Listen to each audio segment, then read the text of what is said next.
একটা পতাকা শুধু কিয়ামতে আমার হাতে থাকবে। আমার আল্লাহ সেই দিন কোনো পতাকা দিবে না। কেউ যদি সূর্যের তাপ থেকে বাঁচতে চাও, আমি রাসূলুল্লাহর পতাকার নিচে আসতে হবে। আদম নবী আসতে হবে, নূহ নবী আসতে হবে, ইউনুস নবী আসতে হবে। আমি রাসূলুল্লাহর পতাকার নিচে যখন আসবা, একটু চিন্তা করিও, আমার মিলাদুন নবীর বিরুদ্ধে কথা বলো কিনা, আমার কিয়ামতের বিরুদ্ধে কথা বলো কিনা, আমাকে আবার মাটির মানুষ বলো কিনা। তাহলে আমার পতাকার নিচে আসার সময় 1,00,000 বার তোমাকে চিন্তা করতে হবে। আমার রাসূল বলে, এইখানে ক্ষান্ত নয়, আলা আনা মাইয়ু হাররিকু হালাকাল জান্নাহ। রাসূল বলে, খোদার কসম, আমি কে জানো?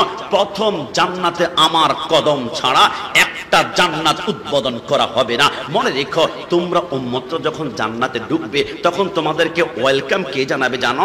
রেসপন্স কে দিবে জানো? দিবে ফেরেশতারা দিবে, কেউ দিবে রেদওয়ান ফেরেশতা। কিন্তু আমি রাসূল যখন জান্নাতে প্রথম ঢুকবো, আমার ডান কদমটা যখন জান্নাতে ঢুকাবো, খোদার কসম, আমাকে ওয়েলকাম, আমাকে অভিনন্দন, আমাকে আহলান সাহলান যিনি জানাবে, তিনি হচ্ছেন জুল জালালি ওয়াল ইকরাম, তিনি হচ্ছেন আমার আল্লাহ। চিৎকার মেরে বলি সুবহানাল্লাহ। আমার রাসূল বলে, খবরদার, ওয়া আনা আকরামুল আউয়ালিন ওয়াল আখিরিন। আমার রাসূল বলে, আলা ওয়া আনা সাইয়্যিদুল মুরসালিন।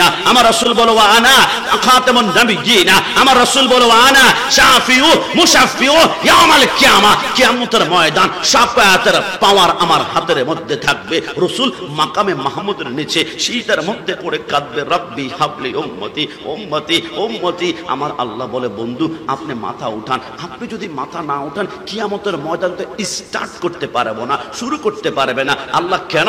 আমার আল্লাহ বলে, বন্ধু, আমি তো কিয়ামতের ময়দান আমার জন্য বানাইনি, আমি কিয়ামতের ময়দান বানিয়েছি একমাত্র আপনি রাসূলুল্লাহর জন্য। দুনিয়ার জমিনে অনেকে বলেছিল নবী মাটি, নবী আমার মতো, নবী মাটির তৈরি, মিলাদুন নবীর বিরোধী। এদেরকে জিজ্ঞেস করা হলো, কি রে, তোমাদের জবান দিয়ে যা মন চায় তোমরা তা বলো কেন? এরা বলেছিল, 1971 সালে আমরা দেশ স্বাধীন করেছি, স্বাধীন দেশের নাগরিক, যেইভাবে মন চায় আমাদের জবান দিয়ে বলবো। নবী এরা স্বাধীনতা পেয়ে আপনার বিরুদ্ধে কথা বলেছে, কিন্তু কিয়ামতের ময়দান কিন্তু এদের জবান আর খোলা থাকবে না। আল ইয়াউমা নাখতিমু আলা আফওয়াহিহিম ওয়া তুকাল্লিমুনা আইদিহিম। কিয়ামতের ময়দান ওদের মুখের ভিতরে কষ্টে মেরে দেওয়া হবে, হাত কথা বলবে, পা কথা বলবে।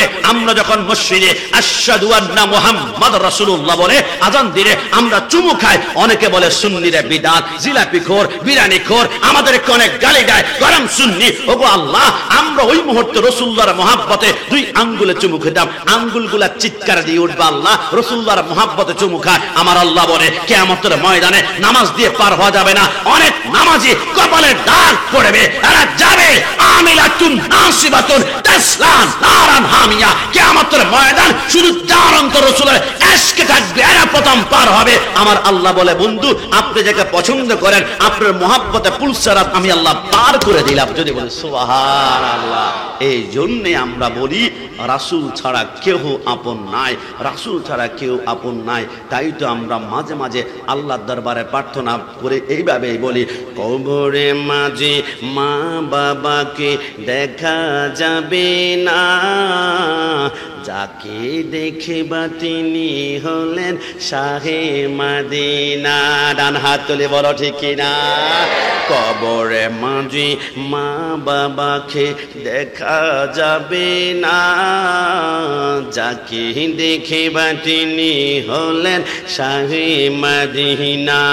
সেদিন নবী বিনে আর তো কেহ আপন হবে না, সেদিন নবী বিনে আর তো কেহ আপন হবে না। আমার মরণ আসিবে কখন কেউ তো জানে না, আমি মরে গেলে আমায় তোমরা ভুইলা যায়ও না। বলুন না, আমি মরে গেলে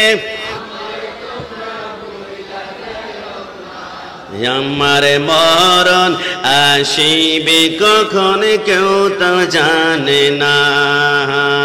টাকা পয়সা বাড়ি গাড়ি জাগা করেছি, সব কিছু পালাইয়া আজি একা যাইতেছি।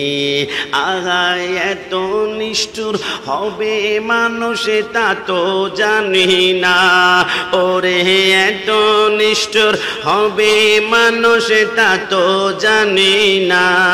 আমার মরণ আসিবে কখন কেউ তো জানে না, আমি মরে গেলে আমায় তোমরা বইলা যায়ও না, বলো মরে গেলে বইলা যায়ও না। আমার মরণ আসিবে কখন কেউ তো জানে না। যুবক আমার, পর্দানিসীন মা বোনরা, অন্তরের কান লাগাতে হবে। একটা কথা আপনাদেরকে সাফ সাফ করে আমি স্পষ্ট জানিয়ে দেই, আটলান্টিক মহাসাগরে বলেন, প্রশান্ত মহাসাগরে বলেন, বঙ্গোপসাগরে বলেন, ভারত মহাসাগরে বলেন, তামাম দুনিয়ার পানিগুলা যদি জাহান্নামের মধ্যে ছিটিয়ে দেওয়া হয়, আল্লাহর কসম করে বলে জাহান্নামের আগুনের বিন্দু মাত্র তাপ কমবে না, কমবে না, কমবে না। কারণ এটা সংহারা পটিয়া বাংলাদেশের আগুন নয়। এটা কেমন আগুন জানেন? নারুল্লাহিল মুকাদ্দাতুল্লাতি তাতালিউ আলাল আফইদা। দুনিয়ার আগুন যদি আঙ্গুলের আগার মধ্যে লাগে, প্রথম আঙ্গুল পড়বে, তারপরে কনুই পড়বে, তারপর সিনা পড়বে, তারপর বুক পড়বে, তারপর কলিজা টন টন করে ছাই করে ফেলবে, কয়লা করে ফেলবে। কিন্তু জাহান্নামের আগুন যদি প্রথম আঙ্গুলে ধরে, কসম খোদার, আঙ্গুল পড়বে না, ডাইরেক্ট কলিজাটা জ্বালিয়ে জ্বালিয়ে আঙ্গার করে ফেলবে। আল্লাহর হাবিব বলে, ওই জাহান্নামকে যদি জান্নাত বানাতে চাও, আজকে থেকে একটা কথা মনে রাখবা, পৃথিবীর জমিনে ওই জান্নাতকে জাহান্নাম বানাতে হলে আল্লাহ রসুলের প্রেমে এক ফোঁটা চোখের পানি ছেড়ে দাও, তোমার জাহান্নামকে আমার আল্লাহ জান্নাতের বাগান বানিয়ে দিবে। যদি বলি সুবহানাল্লাহ। যুবক আমার, পর্দানিসীন মা বোনরা, আল্লাহর শপথ করে বলি, সংহারা জমিন থেকে শুনে নাও, আমাদের জিন্দেগিতে আমল কম হতে পারে, নামাজ রোজা হজ যাকাত কম হতে পারে, ওই আমলগুলা কম অন্তরে নিয়ে রাসূলুল্লাহর মুহাব্বত যদি থাকে, আপনার ছোট্ট আমলগুলা প্রশান্ত সাগরের মতো হবে। আমি একটা এক্সাম্পল দিলে আপনারা বুঝতে পারবেন। মুকাশাফাতুল কুলুব লিখেছেন হুজ্জাতুল ইসলাম ইমাম গাজ্জালী রাহমাতুল্লাহ আলাইহি। তিনি লেখেন, রাসূলের মুহাব্বত অন্তর নিয়ে ছোট্ট আমল করলে সেই আমলটা কত বিশাল হবে তুমি কল্পনাও করতে পারবে না। তিনি তোমাদেরকে একটা অনুমান দেন। আল্লাহর নবী মুসা কালিমুল্লাহর জামানায় একজন আল্লাহর ওলি ছিল। প্রত্যেক দিন ঘর থেকে বের হয়ে তিনি জঙ্গলের দিকে যেতেন। কেন জানেন? মুরাকাবা করার জন্য, মুশাহাদা করার জন্য। কারণ পাহাড়ের মধ্যে গেলে আল্লাহর ওলিরা আল্লাহকে বেশি রাখতে মজা পায়। আমানসার মাজার পাহাড়ের উপরে, আমাদের হযরতে খাজা মঈনুদ্দিন চিশতির মাজারটা পাহাড়ের উপরে। এই দুনিয়ার অবস্থা যখন শুরু হয়ে গেল, আল্লাহর নবী সরকারে মদিনার প্রেম অন্তরের মধ্যে নিয়ে, আল্লাহর নবী সরকারে মদিনা সাল্লাল্লাহু আলাইহি ওয়াসাল্লামের প্রেম যখন অন্তরের মধ্যে চলে আসবে, হযরতে আল্লাহর ওলি বলে, আমি জঙ্গলের মধ্যে গেলাম। আল্লাহর ওলিরা পাহাড়ে বেশি কেন যায় আপনি খেয়াল করবেন। গরিবুল্লাহর মাজার পাহাড়ের উপরে, বাইত বুস্তাবের মাজার পাহাড়ের উপরে, শাহজালাল রহমতুল্লাহের মাজার পাহাড়ের উপরে, শাহপুরানের মাজার পাহাড়ের উপরে। আল্লাহর ওলিরা বলে, আমরা পাহাড়ের মধ্যে গেলে সেইখানে মানুষের মারামারি, চিল্লা পাল্লা, কিলাকিলি কিচ্ছু নাই, গাড়ির আওয়াজ পাওয়া যায় না। সেইখানে জঙ্গল, শুধু আল্লাহর সাথে প্রেমের কানেকশন তাড়াতাড়ি লাগাতে পারি। আল্লাহর ওলি বলে, আমি যখন জঙ্গলের মধ্যে গেলাম, রাত যখন অনেক গভীর হয়ে গেল, আমার সাথে অনেক মুরিদ হয়ে গেল। আমি মুরিদদেরকে বললাম, একটা কাজ করো, তোমরা সকলে ঘুমিয়ে পড়ো, রাত গভীর হয়ে গিয়েছে, সকাল ভোরে ভোরে উঠতে হবে। মুরিদ বলল, ভোরে ভোরে কেন উঠবা? ওই আল্লাহর ওলি বলে, ভোরে উঠার একটা কারণ কি জানো? সকালবেলায় কোনো কাফের বেঈমানরা উঠে না, সকালবেলায় মুমিন মুত্তাকিনরা ঘুম থেকে ওঠে।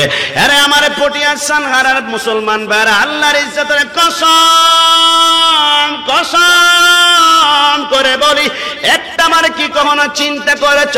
চট্টগ্রামের যত বড় ডায়াবেটিস হসপিটাল আছে, ডায়াবেটিস হসপিটালে যাওয়ার পরে ডাক্তার সাহেব বলে, ওষুধ দিয়েছি ভালো কথা, তবে সকালবেলা ফজর টাইমে ঘুম থেকে উঠবেন, উঠার পরে একটা হাঁটাহাঁটি করবেন, সকালগুলার হাওয়াগুলা নিঃশ্বাস দিয়ে টান দিয়ে আপনি হাঁটবেন। আমি চিন্তা করলাম সকালবেলায় কেন উঠতে বলল, দুপুর বেলায় কেন নয়, সকালবেলার হাওয়াগুলা নিঃশ্বাস দিয়ে কেন টানবেন? আজকে থেকে একটা কথা মনে রাখবেন, সকালবেলায় কোনো কাফের ওঠে না। আমার আল্লাহ বলে সকালবেলা যখন মুসলমানরা ঘুম থেকে উঠে নামাজ পড়ে, নামাজ পড়ার পরে কোনো মুসল্লি যখন নিঃশ্বাসটা ছাড়ে, আমার আল্লাহ বলে ওই নামাজি ব্যক্তির নিঃশ্বাসটা আমি আল্লাহর কাছে এত পছন্দ হয়ে যায়, তার নিঃশ্বাসটা যখন বাতাসের সাথে ঢুকে যায়, ওই বাতাসটাও আমি আল্লাহর কাছে পছন্দ হয়ে যায়। এই জন্য সকালবেলায় মুমিন মুসলমানদের নিঃশ্বাস যখন বাতাসের সাথে ঢুকে যায়, আমি আল্লাহ ওই বাতাসটাকে দুনিয়ার 103টা রোগকে ভালো করতে পারে, ওই বাতাসটাকে আমি আল্লাহ টপ লেভেলের একটা মেডিসিন বানিয়ে ফেলে। জোরে বলি সুবহানাল্লাহ।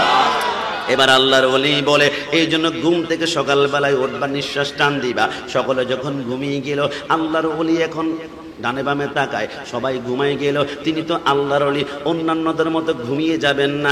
আল্লাহর ওলি দেরি না করে এবার কোমরের মধ্যে থেকে হঠাৎ করে একটা নামাজের মুসল্লা বের করলো। নামাজের মুসল্লা বের করে কিবলামুখী হয়ে আল্লাহু আকবার বলে 2 রাকাত নামাজের মধ্যে দাঁড়িয়ে গেল। 1 রাকাত পড়লো, 2 রাকাত পড়লো, 2 রাকাত নামাজ শেষ করে তিনি ডানে সালাম ফিরিয়ে বামে যখন সালাম ফিরালেন, হঠাৎ করে একটা আওয়াজ শুনতে পারলেন, আলিফ লাম মিম যালিকাল কিতাবু লা রাইবা ফীহি হুদাল লিল মুত্তাকিন। আল্লাহর ওলি বলে আমি ডানে তাকাই, আমি বামে তাকাই, আমি সামনে পিছনে তাকাই, আমি যখন কাউকে দেখতে পারলাম না, এবার আমি চোখটা বন্ধ করলাম, আসমানের দিকে তাকালাম। মনে রাখবেন লাউহে মাহফুজ আসতে ফেসে আউলিয়া, আউলিয়া کرام চোখ বন্ধ করে আসমানে তাকলে আল্লাহর লাউ মাহফুজ পর্যন্ত স্পষ্ট দেখতে পায়। জোরে বলে সুবহানাল্লাহ।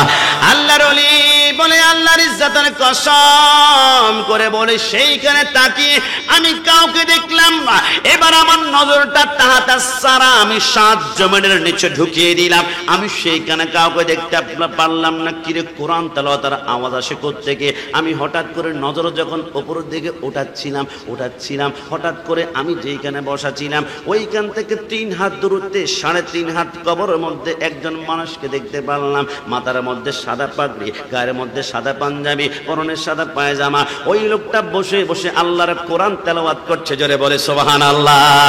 এবার আল্লাহর ওলি ওই কবরবাসীর সাথে কানেকশন লাগিয়ে দিলেন। আসসালামু আলাইকুম ইয়া আহলাল কবর। ওই কবরবাসী বলে ওয়া আলাইকুম সালাম ইয়া ওলি আল্লাহ। বলে আপনি এখানে কি করেন? ওই কবরবাসী বলে কোরআন তেলাওয়াত করি। কতদিন যাবত আপনি কোরআন তেলাওয়াত করেন? কবরবাসী মুস্কি হেসে বলে কতদিন যাবত কোরআন তেলাওয়াত করি ওইটা তো আমি বলতে পারি না, তবে এটা বলতে পারি আজকের দিন পর্যন্ত আমি কোরআনটাকে আমি 30,000 বার কোরআন খতম করেছে। জোরে বলে সুবহানাল্লাহ। আল্লাহর ওলি 30,000 বার কোরআন খতমের কথা শুনে আপনারা যেমন সুবহানাল্লাহ বলে উঠলেন, তিনিও সুবহানাল্লাহ বলে চিৎকার করে চোখের পানি ছাড়তে লাগলেন। ওগো আল্লাহ, 30,000 বার কোরআন খতম করেছে, কতই না সওয়াব। কবরবাসী বলে আল্লাহর ওলি আপনি কাঁদেন কেন? বলে দুনিয়ার জমিনে 30,000 বার কোরআন খতম করেছেন। এবার কবরবাসী বলে আল্লাহর ওলি আপনার সওয়াব কম, এই বলে আপনি কাঁদছেন। আপনি কাঁদবেন না, আমি আপনার কাছে একটা জিনিস চাইবো, আপনি আমাকে দিবেন কিনা? ওই কবরবাসী বলে মানে কি? আমি আপনাকে কি? আল্লাহর ওলি বলে আমি আপনাকে কি দিব? কবরবাসী বলে আছে, দিবেন কিনা? বলে চান না। ওই কবরবাসী বলে আমি কিছুই চাই না, আমি 30,000 কোরআন খতমের কথা বলার কারণে আপনি দুনিয়ার জমিনের মধ্যে বসে আপনি বলেছিলেন সুবহানাল্লাহ, আপনি 30,000 কোরআনের খতম সওয়াব নিয়ে আপনি আমাকে শুধু ওই সুবহানাল্লাহর সওয়াবটুকু আপনি আমাকে দিয়ে দেন। জোরে বলে সুবহানাল্লাহ। আল্লাহর ওলি হাউমা করে কাঁদতে লাগলো, আল্লাহ আল্লাহ, বুঝতে পারলাম না এক কবরবাসী পবিত্র কোরআনে একবার খতম করলে প্রায় আপনার 6,82,000 শব্দ পাওয়া যায়। আমি মাত্র 2টা শব্দ, একটা সুবহান একটা আল্লাহ আমি উচ্চারণ করেছি। আপনি 30,000 কোরআন খতমের সওয়াব দিয়ে আমার সুবহানাল্লাহ সওয়াব কেন নেবেন? ওই কবরবাসী বলে একটা কারণে, আপনি যখন সুবহানাল্লাহ বলছিলেন আমি দেখলাম আপনার অন্তরে আখির জামানার নবী সাইয়্যিদুল মুরসালিন খাতামুন নবীনের উম্মতের মুহাব্বত, রাসূলুল্লাহর মুহাব্বত আপনার অন্তরের ভিতরে লেগে আছে। আপনি রাসূলুল্লাহর মুহাব্বত নিয়ে একবার সুবহানাল্লাহ বলার কারণে আমার 30,000 কোরআনের খতমের চাইতো আপনার সুবহানাল্লাহর দাম আল্লাহর কাছে কোটি গুণ দামি হয়ে গিয়েছে। জোরে বলি সুবহানাল্লাহ। ও ও প্রিয় হাবিব পাগলের রাখছো কেন দূর। কি কষ্ট হচ্ছে আপনাদের? বলুন না, ও প্রিয় হাবিব পাগলের রাখছো কেন দূরে। পাগল ছিল হযরত বেলাল পাইল গো তোমারে। পাগল ছিল হযরত বেলাল পাইল গো তোমারে। ওই বেলালের মতন পাগল বানাও আমারে। ডান হাত তুলে বলো ঠিক না? ও প্রিয় হাবিব পাগলের রাখছো কেন দূর। বলো না, ও প্রিয় পাগলের রাখছো কেন দূরে। পাগল ছিল আশকরণী যুবা দিলা তারে। পাগল ছিল আশকরণী যুবা দিলা তারে। আমি পাগলা চাই না কিছু, চাই শুধু তোমার। ডান হাত তুলে বলো ঠিক না? ও প্রিয় হাবিব পাগলের রাখছো কেন দূরে। ও প্রিয় রাখছো কেন দূরে। যুবক আমার, পর্দা নিশিন মা বোনরা, তাহলে অন্তত পক্ষে কাজ করতে পেরেছেন। রাসূলুল্লাহর মুহাব্বত অন্তর নিয়ে ছোট্ট আমল করলো। ওই আমলটা আল্লাহর কাছে আটলান্টিক মহাসাগর, প্রশান্ত মহাসাগরের মতো দামি হয়ে যায়। এবার আসুন, রাসূলুল্লাহর মাকামাত কোথায়, রাসূলুল্লাহর সম্মান কোথায় নিয়েছে, ওই রাসূলের চেহারার মুবারক কেমন ছিল। আমি যদি একখানা হাদিস মুবারক বর্ণনা করি, লিখেছেন মাদারিজুন নবুওয়াত আব্দুল হক মুহাদ্দিস দেওলভী। এক ফোঁটা চোখের পানি চোখ থেকে আপনাদের যাচ্ছে। আল্লাহর কসম করে আবার বলে, দুনিয়ার সমস্ত আগুন জাহান্নামকে নিভাতে পারবে না, একমাত্র রাসূলুল্লাহর মুহাব্বতের এক ফোঁটা নজর। সাহাবায়ে কেরামের প্রেম কথা শুনে এক ফোঁটা চোখের পানি বের করুন না। আমার রাসূল যখন মদিনায় গেল, মদিনায় রাসূল সরকারে মদিনার কাছে একজন যুবক ইসলাম ধর্ম গ্রহণ করার পূর্বে, তার নাম ছিল হযরতে মাসআব। এখনো ইসলাম ধর্ম গ্রহণ করে নাই। ওই সাহাবী ইসলাম ধর্ম গ্রহণ করার পূর্বে যখন কাফের মুশরিক ছিল, তার চেহারা এত সুন্দর ছিল, ওই মদিনার সমস্ত পোলাপাইনগুলা, নারীগুলা তাকে দেখার জন্য পাগল পারা হয়ে যেত।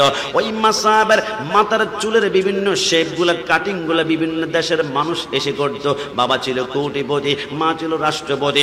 ওই মাসআবের জুতাগুলা মদিনা মক্কার কোনো জুতার নয়, দামেস্কের শহর থেকে আমাদের চট্টগ্রাম যখন ইনপোর্ট করা হয় জুতা, যেমন বাটা করা হয়, অ্যাপেক্স করা হয়, এমন ভাবে ব্র্যান্ডের জুতাগুলা তার জন্য এক্সপোর্ট করা হতো দামেস্কের দিকে। ওই মাসআব এত সুন্দর ছিল, রাস্তার মধ্য দিয়ে যখন হাঁটতো, মদিনার মক্কার মানুষগুলা বলতে, ইস, মাসআব যদি একটা নজর আমার দিকে তাকায়, তার জন্য ফিদা হয়ে যাব। এত মাসআবের পাওয়ার ছিল, সৌন্দর্য। কিন্তু ওই মাসআব আমার রাহমাতুল লিল আলামিনকে আজকের দিন পর্যন্ত এখনো দেখে নাই।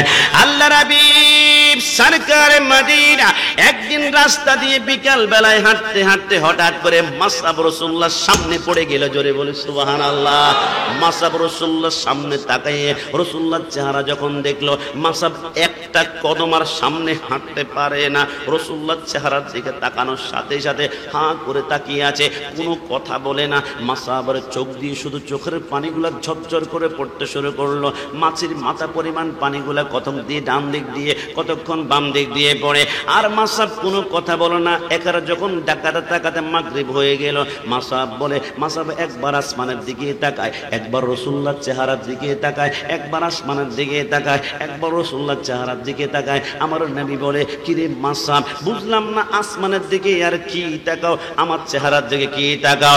মাসআব চোখে পানি পানি গুলা ছেড়ে বলে, নবী মক্কা মদিনার কাফেররা আপনার বিরুদ্ধে কথা বলে, আপনি নাকি জাদু করে, আপনার সাথে দেখা হলো নাকি মানুষ পাগল পারা হয়ে যায়। কিন্তু নবী, আমি আসমানের দিকে তাকিয়ে দেখলাম, আসমানের পূর্ণিমার চাঁদটা আসলেই সুন্দর, এত কোনো সন্দেহ নাই। কিন্তু পূর্ণিমার চাঁদের দিকে তাকিয়ে আপনার চেহারার দিকে যখন তাকালাম, আমি দেখলাম পূর্ণিমার চাঁদ থেকে আপনার চেহারাটা আল্লাহ 70,000 গুণ সুন্দর করে বানিয়েছে। জোরে বলি সুবহানাল্লাহ। এই কথা বলে মাসাব কাটতে, আল্লাহু আকবার।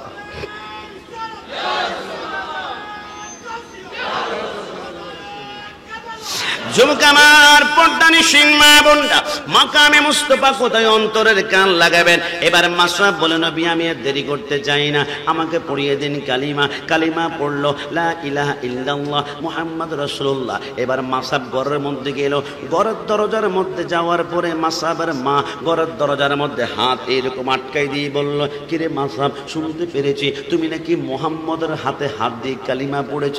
বলে, সত্যি শুনে যান।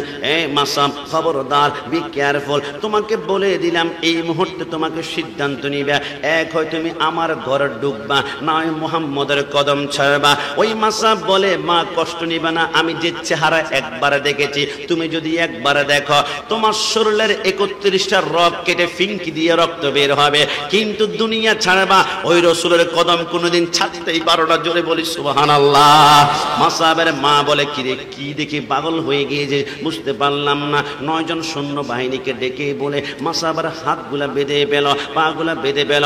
হাত আর পাগুলা যখন বেঁধে ফেলা হলো, বললো মাসআবকে এমন একটা রুমের ভিতরে নিয়ে যাও, যেইখানে মাসআবের রুমে গেলে ওইখানে তার আশেপাশে কোনো খাওয়া থাকবে না, কোনো পানি থাকবে না, সব যখন বন্ধ করে দিল, ওই মাসআব চিৎকার করতে শুরু করলো, নবী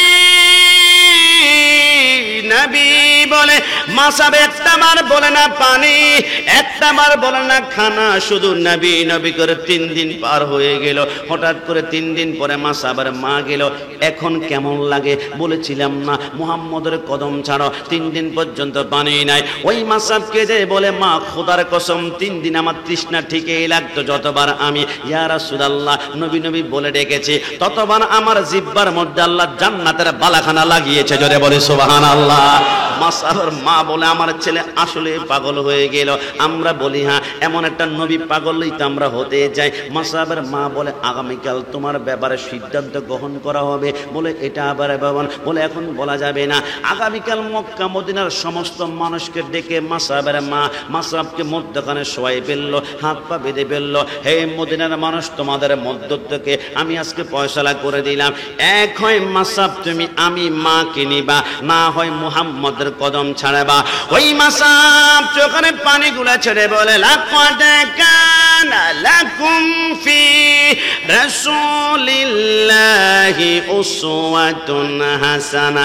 এ মা, আল্লাহর কসম করে বলে, তুমি যদি আমাকে বলতে এক পাশে তোর মা, এক পাশে দুনিয়ার সমস্ত পাহাড়গুলাকে স্বর্ণ বানিয়ে দিলাম, কসম খোদার মা, আমি পাহাড়গুলাকে লাথি মেরে ফেলতাম। মা, তোমাকে আমি বুকের সাথে টান ধরতাম। তুমি যদি আমাকে বলতা এক পাশে তোর মা আর এক পাশে দুনিয়ার সমস্ত সাম্রাজ্য শক্তি সালতানাত তোমাকে দিয়েছে, আমি বলতাম সালতানাত বাদ দাও, আমি আমার মাকে নিব।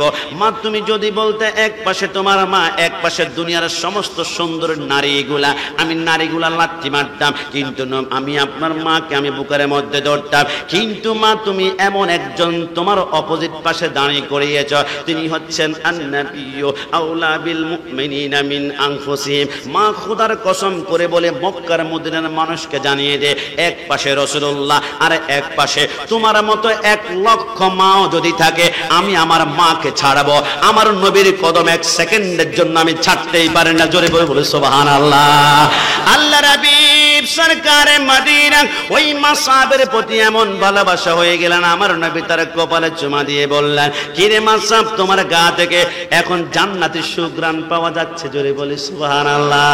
আল্লাহ দাতা সর্বোপরি আমার নবী হলেন বন্টনকারী। ডান হাত তুলে বলো ঠিক কিনা?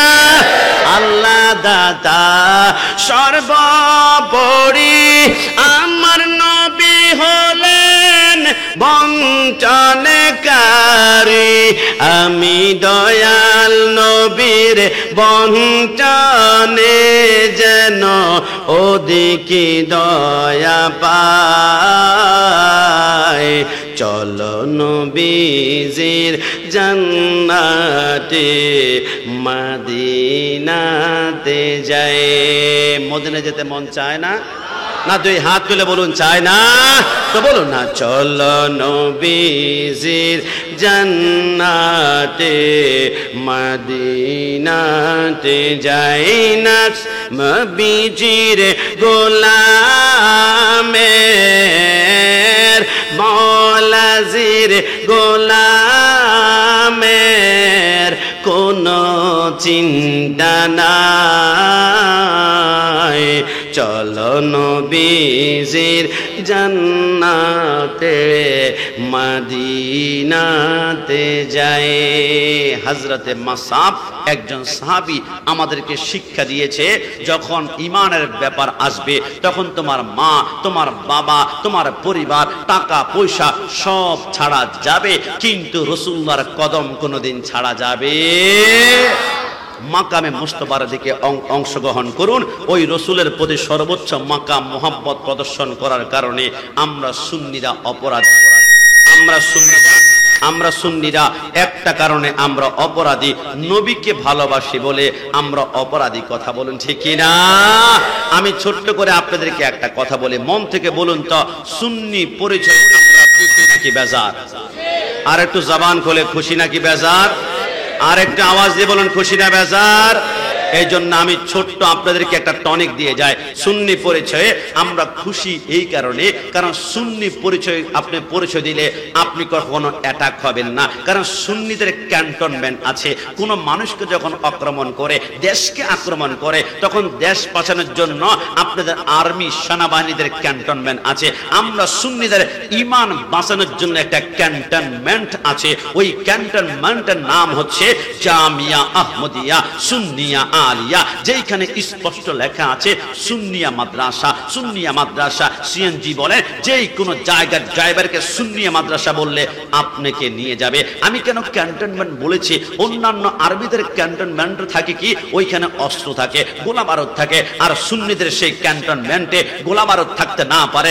বাতিল দমন করানোর জন্য জামের সবচেয়ে টপ লেভেল ফ্লোরে যদি আপনি যান, সেইখানে দেখবেন 2.5 থেকে 3 কোটি টাকার অস্ত্র আছে, আর সেটা হচ্ছে বুখারী, মুসলিম, তিরমিজি, একটা কিতাব। আমি কেন ক্যান্টনমেন্ট বলেছি জানেন? আমি গতকালকে একটা ভিডিও দেখে আমার চোখের পানে জড়েছে। বিদেশি এক নাগরিক জামিয়ার ফিলার সামনে এসে সবচেয়ে গম্বুজের নিচে দাঁড়িয়ে জামাইকে একবার চুমা দেয়, একবার মুস্কি হাসে, একবার মুনাজাত করে। জিজ্ঞেস করা হলো, স্যার আপনি দেখতে তো বাংলাদেশের নাগরিক মনে হচ্ছে না, কি হলো আপনি জামের গম্বুজের নিচে দাঁড়িয়ে সাদা চামড়াওয়ালা কেন কান্না করছেন? বলে, বিশ্বাস করো এত বিশাল একটা মুসিবতের মধ্যে আমি পড়েছি, আমাকে অনেক অনেক পরামর্শ দিয়েছে। একজন বলেছে, বিশ্বাস রাখুন, আওলাদ রসুলের কদম দুলে একটা প্রতিষ্ঠান আছে, জামিয়া আহমদিয়া সুন্নিয়া আলিয়া। আওলাদ রসুল স্পষ্ট বলে দিয়েছে, নিয়ত করবা, নিয়তের পরে তুমি যে মান্নত করবা, মান্নত পূরণ না হলে জামের দান বক্স তো দেওয়া দরকার নাই, আগে নিয়ত পূরণ হবে তারপরে দিবে। আমি নিয়ত করেছিলাম, নিয়ত করার 2 দিন পর আমার বিপদ কেটে গেল। এত বিশাল বিপদ যা আমি কোটি টাকা দিয়ে সারাতে পারবো না, তাই মান্নত পূরণ করতে আমি চলে আসলাম। বুঝা গেল জামিয়া আহমদিয়া সুন্নিয়া এমন একটা প্রতিষ্ঠান যেইখানে 41তম আওলাদের নেকাহে করম রয়েছে। আরে সেই আওলাদের সুবাদে কারবালা মাহফিল তো আমরা করছি, যারা কারবালার ময়দানে রক্তকই সংগ্রাম করে ইসলামকে রক্ষা করে আমাদের মাঝে বিলিয়ে দিয়েছে। ওই সুন্নি পরিচয়ে আমরা মৃত্যুর আগ পর্যন্ত থাকবো। আমাদের গায়ে বুলেট ধরবে, 147 অস্ত্র মারবে, কিন্তু সুন্নি পরিচয় আমাদের জবান থেকে কেউ সরাতে পারবে না। ডান হাত তুলে বলা ঠিক কিনা? আমি কেন সুন্নি পরিচয়ে ভয় পাবেন না? আমি একটা কথা আপনাদেরকে আজকে বলে দেই, সুন্নি পরিচয় ভয় পাবেন না 3টা কারণে। বিশ্বাস করুন, শুধু আপনি সুন্নি এমনটা নয়, আসমানের চাঁদ সূর্য সুন্নি, আসমানের সমস্ত ফেরেশতারাও সুন্নি। একটু জবান খুলে বলে সুবহান। আপনি বলবেন, হুজুর ফেরেশতাদের মধ্যে আবার টুকটাক ওহাবি আছে নাকি? কসম খোদার ওহাবি নাই। আসমান জমিনের যত সৃষ্টি আছে সবাই সুন্নি। অনেকে বলবে চাঁদও সুন্নি, সূর্য সুন্নি, হুজুর বোকামি করছেন, এটা কিভাবে?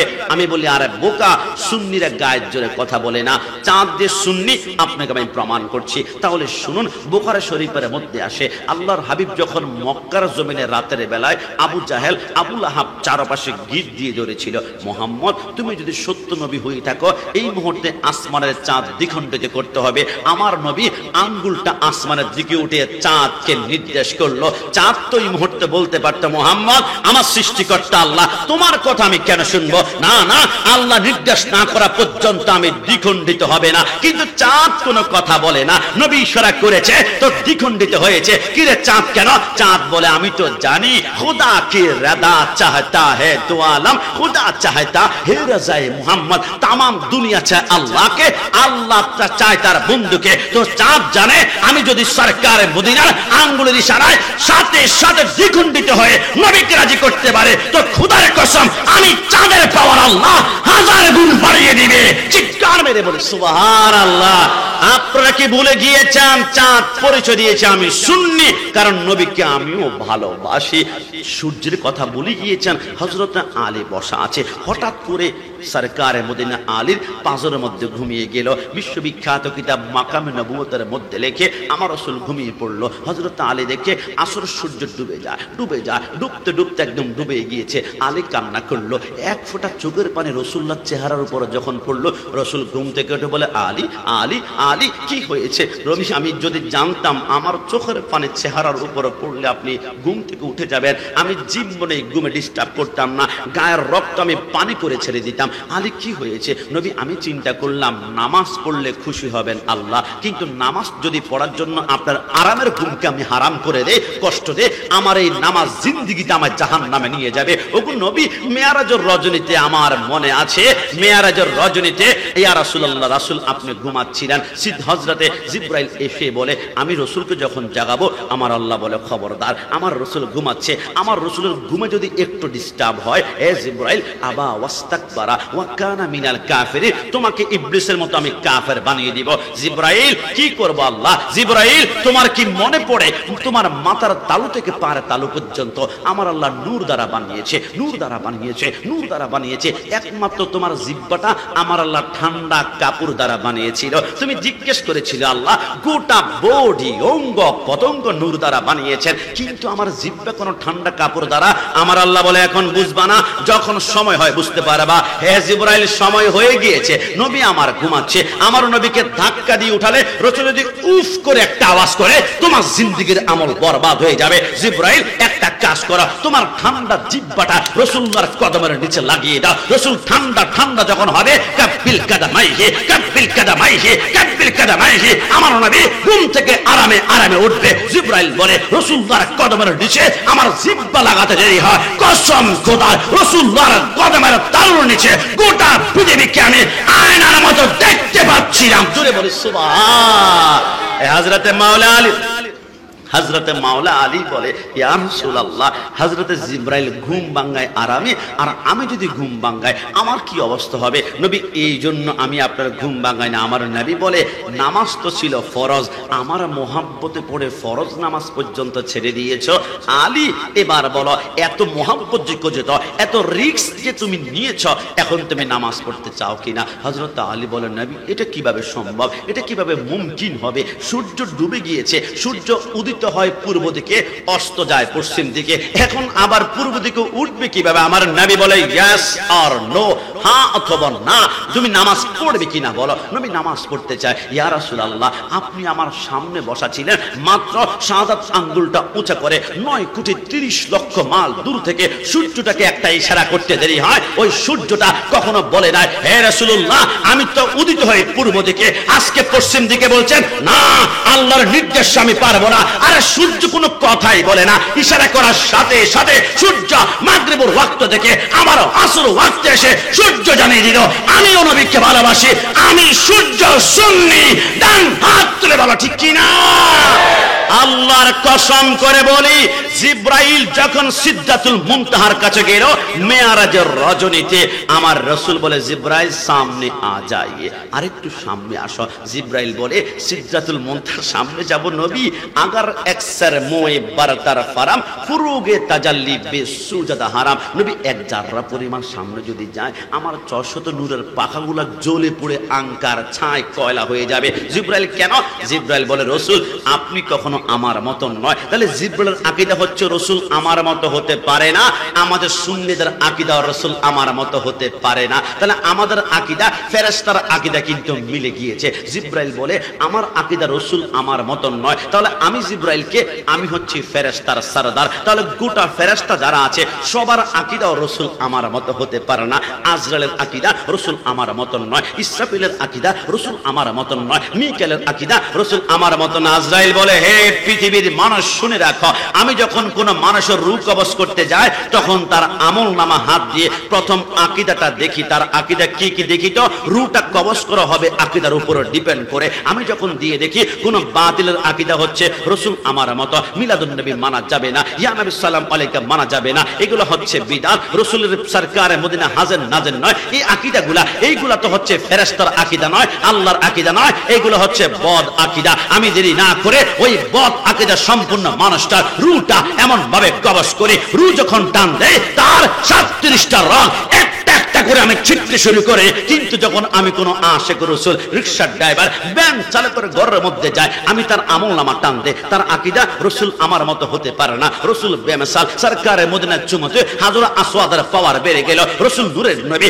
রাসূল জিন্দা নবী, রাসূল হায়াতুন নবী। আমি দেখলাম তার আকীদা ফেরেশতার আকীদা মিলে যায়, আল্লাহর আকীদা মিলে যায়। আমি যখন কোন আশিকের রূহটা কবজ করে, কসম খোদার 6 মাসের বাচ্চা অসুস্থ অবস্থায় চিত হয়ে যখন পড়ে থাকে, মা যখন তার হাত পা গুলা 3 আঙ্গুল দিয়ে মেসেজ করে দেয়, যেমন আরাম আরাম আরাম আরাম লাগে, আমি আজরাইল তার রূহটা এমন ভাবে কবজ করে এক বিন্দু পরিমাণ কষ্ট হয় না। তার সামনে 70,000 হুরগেল মাংস জান্নাতটা আমি আজরাইল ধরে রাখি, ধরে বলি সুবহান।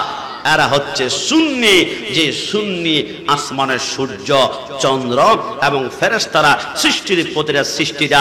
আর সেই সুন্নিদের ক্যান্টনম্যান হচ্ছে জামিয়া আহমদিয়া সুন্নিয়া আলিয়া। অ্যাটাক করবা জামিয়ার টপ ফ্লোরে, ওইখানে ক্যান্টনম্যানের অস্ত্র বুখারী শরীফ থেকে শুরু করে তিরমিজি মুসলিম থেকে শুরু করে 1.5 থেকে 2-3 কোটি টাকার কিতাব আছে।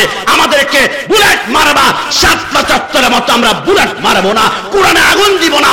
আমাদের বুলেট হচ্ছে এলম কিতাব, আর সেটা আওলাদ রাসূলের আস্তানায় একজন বিদেশি নাগরিক বুঝিয়ে দিয়েছে। ডান হাত তুলে বলো ঠিক কিনা। এই জন্য আমি মাঝে মাঝে বলি, অনেকে বলে গোলাম রাব্বানি কাশিমি আলোচনা তো ভালোই করেন, মাঝে মাঝে আবার কি বলেন আপনি ওহাবি বালানা সুন্নি হইয়া থাইকো। তা আমি বলি যেটা হক আমি আমারে পরিচয় দিতে দ্বিধা বোধ করি না, আমি সুন্নি পরিচয় খুশি। আমি যদি বলি ওহাবি বালানা সুন্নি হইয়া থাইকো, আপনারা কি আমার উপর রাগ করে ফেলবেন? কোরআনের কথাগুলো হাদিসের মাইনা মাইনা চইল, ও হাবিবালানা সুন্নি হইয়া থাইকো, ও হাবি নামাজ রোজা ঈমান তাজা করিবা সকলে, ওলিয়া লাগাও শকুতুব সবাই নামাজে পড়ে। জান্নাতের চাবি নামাজ, জান্নাতের চাবি নামাজ, নবীর প্রেমে পড়ি। ও ডান হাত তুলে বলো ঠিক কিনা। ও হাবিবালানা সুন্নি হইয়া থাইকো, ও হাবিবালানা সুন্নি হইয়া। সুন্নি পরিচয় দিবেন। প্রেম করতে হলে মাথায় কলঙ্ক নিতে হবে, প্রেম করতে হলে মাথায় বদনাম নিতে হবে। নবীকে ভালোবাসার কারণে আপনাকে বিদাতি বলবে, গরম সুন্নি বলবে, জিলাপি খোর বলবে, বিরিয়ানি খোর বলবে। এইগুলা বলবে কেন? আহলে সুন্নাত ওয়াল জামাত থেকে সরানোর জন্য। কিন্তু আমরা সুন্নিরা শিখেছি, হুসাইন জীবন দিয়ে বুঝিয়ে দিয়েছে, হুসাইনিরা জীবন দিবে কিন্তু ঈমান কখনো বিক্রি করতে পারে। তাই তো নবীর বিরুদ্ধে কথা বললে আমরা সহ্য করতে পারি না। গত কিছুদিন পূর্বে বাংলাদেশের এক পুলিশ আমার নবীর বিরুদ্ধে কথা বলেছিল। আমরা বারবার বলেছি পুলিশ জনগণের বন্ধু, লা শাক্কা ফি, কোনো সন্দেহ নাই। কিন্তু কোন পুলিশ যদি নবীর বিরুদ্ধে কটূক্তি করে, জবান নাড়ায়, বিরুদ্ধে আচরণ করে, কসম খোদার তাকে এক বিন্দু পরিমাণ ছাড় দেওয়া হবে না। যেখানে ফারুক আজম তার বাবা খাত্তাব বলেছিল ফারুক মুহাম্মদ মজনুন, মুহাম্মদ পাগল, ফারুক আজম ডান কোমর থেকে খাপ থেকে তলোয়ার বের করে বাবার কল্লা আলাদা করে বুঝিয়ে দিল নবীর ব্যাপারে মাকে ছাড় দেওয়া যাবে না, বাবাকে ছাড় দেওয়া যাবে না, পুত্র সন্তানকে ছাড় দেওয়া যাবে না, তামাম দুনিয়া ছাড়া যাবে, কিন্তু আমার নবীর বিরুদ্ধে জবান নাড়ালে তাকে ছাড় দেওয়া যাবে না। দুনিয়ার মন্ত্রী, minister, MP, prime minister, president হোক, তাকে আমরা সর্বোচ্চ সম্মান করব, পুলিশ হোক সর্বোচ্চ সম্মান। কিন্তু ওই বাহিনী যদি আমার নবীর বিরুদ্ধে আচরণ করে তাকে আমরা জুতার তলাও মনে করি না। ডান হাত তুলে বলো ঠিক কিনা? কারণ আমরা রাসূলুল্লাহর জন্য জীবন শুধু মুখে নয়, আমাদের প্রাণ দিয়ে আমরা দিতে রাজি আছি। তাই তো আমি বারবার আপনাদেরকে বলি, বাবা মার সাথে বেয়াদবি করলে বেয়াদব, কিন্তু নবীর সাথে বেয়াদবি করলে তাকে বেয়াদব না, তাকে বেঈমান বলা হয়। শিক্ষা নিতে হবে তাসলিমা নাসরিন থেকে। নবীর বিরুদ্ধে কথা বলেছে, বাংলাদেশের ঠাঁই হয় নাই। শিক্ষা নিতে হবে নূপুর শর্মা থেকে, যে ইন্ডিয়া আমার নবীর বিরুদ্ধে কথা বলেছিল। আমরা বলেছিলাম নবীর বিরুদ্ধে যারা কথা বলবে এদের ডিএনএ টেস্ট করা হোক, এদের জন্ম কি আসলে বৈধ নাকি অবৈধ। কারণ কোরআন তো মিথ্যা হতে পারে না। কোরআন বলেছে উতুল্লিম বাদা যালিকা জানিম, যারা নবীর বিরুদ্ধে কথা বলবে এরা হচ্ছে অবৈধ। বিশ্বাস করুন আপনি, ওয়ালিদ বিন মুগিরা নামক একজন লোক ছিল, সরকারে মদিনার দরবারে আসা যাওয়া করত। সরকারে মদিনাকে মজনুন যখন বলল, আমার রাসূল বলেছিল ওয়ালিদ বিন মুগিরা আল্লাহর কোরআন নাজিল করেছে, তোমার জন্মের ভিতরে অবৈধতা রয়েছে। ওয়ালিদ বিন মুগিরা বলে, মুহাম্মদ তো কখনো মিথ্যা কথা বলে না, 63 বছরের জীবনে একটা মিথ্যা যিনি বলেননি তিনি হচ্ছেন সরকারে মদিনা সাল্লাল্লাহু আলাইহি ওয়াসাল্লাম। মুহাম্মদ বলেছে আমার জন্ম অবৈধ।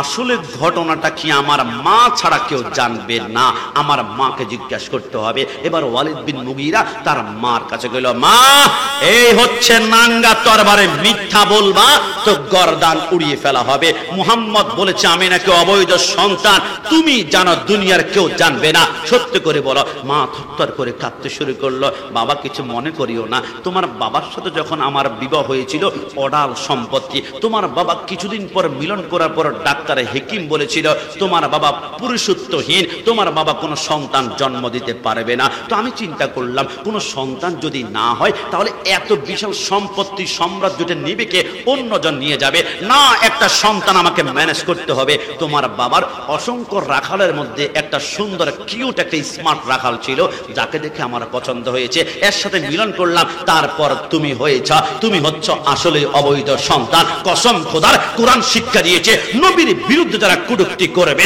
বিরুদ্ধে আচরণ করবে, নবীকে নিয়ে যারা আঙ্গুল তুলে কথা বলবে, কসম খোদার চেহারা দেখতে সুন্দর হলো, প্রটোকল অনেক লম্বা হলো, কসম খোদার এদের ডিএনএ টেস্ট করে দেখা হবে, এরা নিশ্চিত অবৈধ সন্তান। ডান হাত তুলে বলো ঠিক কিনা?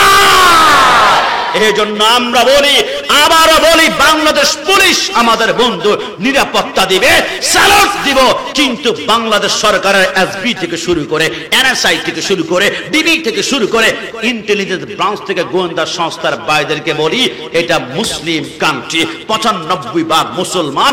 এইখানে নবীকে নিয়ে কথা বললে মুসলমানদের কলিজায় রেত দিয়ে টান দিলে যেমন কলিজা থেকে রক্ত বের হয়, নবীর বিরুদ্ধে কথা বললে আমরা বরদাস্ত করতে পারি না। মনে রাখবা, আমরা সব জায়গায় ছাড় দেই, কিন্তু সুন্নিরা নবীর বেলায় 1% ছাড় দিতে পারে না। কথা বলো ঠিক না?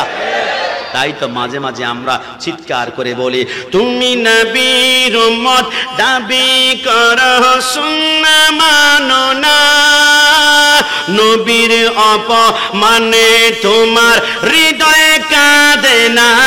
ডান হাত তুলে বলো ঠিক না? তুমি নবীর নবীর উম্মত দাবি করা সুন্নাহ মানো না, নবীর অপমানে তোমার হৃদয় কাঁদে না, তুমি বিজাতীয় সংস্কৃতিতে সপেছ পরাণ, তুমি কেমন মুসলমান, তুমি কেমন মুসলমান, বলুন না তুমি কেমন মুসলমান, তুমি কেমন মুসলমান।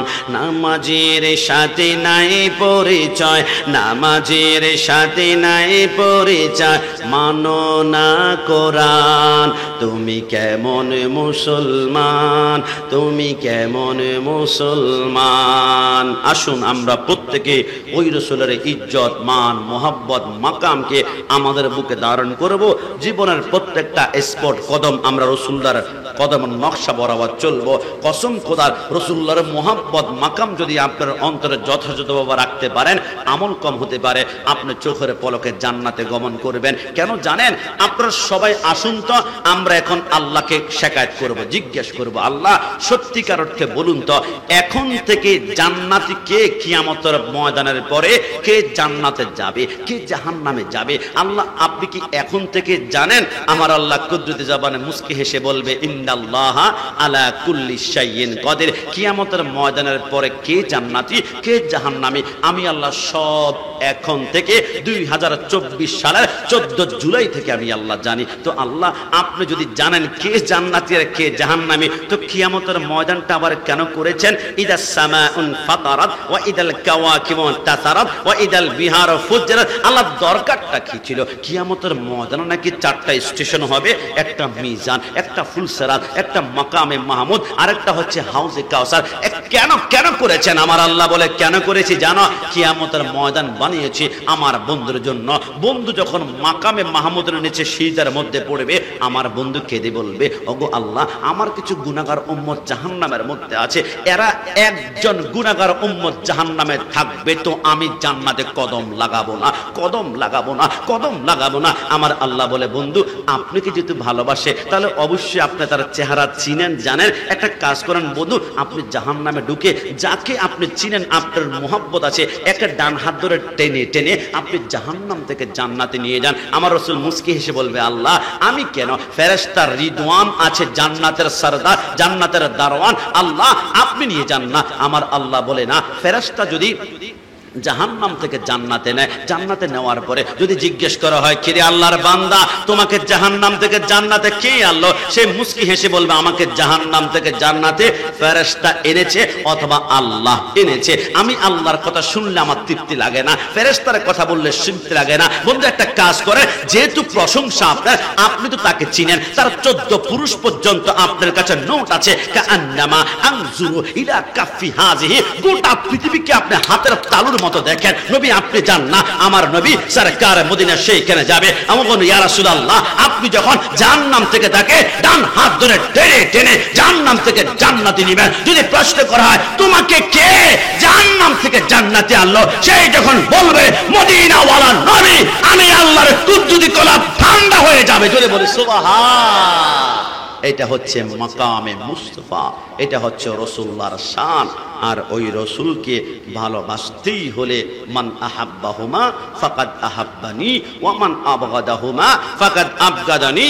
ওই রাসূলকে ভালোবাসতে হলে হাসান হুসাইনকে মুহাব্বত করতে হবে। সেই হাসান হুসাইনকে সুন্নিরা শুধু মুখে মুহাব্বত করে না, 10 দিন ব্যাপী শুহাদায়ে কারবালা মাহফিল 4টিখানি কথা নয়, একদিন মাহফিল করলে 1 মাস আগ থেকে টেনশন ডিপ্রেশন, টাকা কোত্থেকে, পোস্টার হ্যান্ডবিল প্যান্ডেল হ্যালোজিন আর মিডিয়া, কত টেনশন। আর 10 দিন যখন একটা প্রোগ্রাম একটানা হয়, কত লক্ষ লক্ষ টাকা খরচ।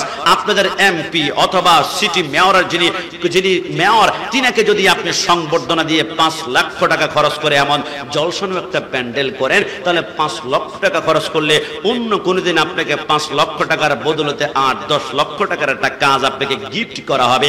কিন্তু আহলে বাইতের প্রেমে আজকে যে প্যান্ডেল সাজিয়েছে, দুনিয়াতে কোনো পাওয়ার কিছুই আশা নাই। আশা শুধু আমাদের ওই কবরের মাঝে, ওই হাসরে, ওই কিয়ামতে। এই জন্য 10 দিন ব্যাপী শুহাদায়ে কারবালা মাহফিল করে আমরা বুঝিয়ে দিলাম, কুল্লা আসআলুকুম আলাইহি আজরান ইল্লাল মাওয়াদ্দাতা ফিল কুরবা। কসম খোদার, আহলে বাইতের মুহাব্বত মানে রাসূলের মুহাব্বত, রাসূলের মুহাব্বত মানে আল্লাহর মুহাব্বত, আল্লাহর মুহাব্বত মানে ফাদখালাল জান্নাহ। একটু জবান খুলে বলে সুবহানাল্লাহ।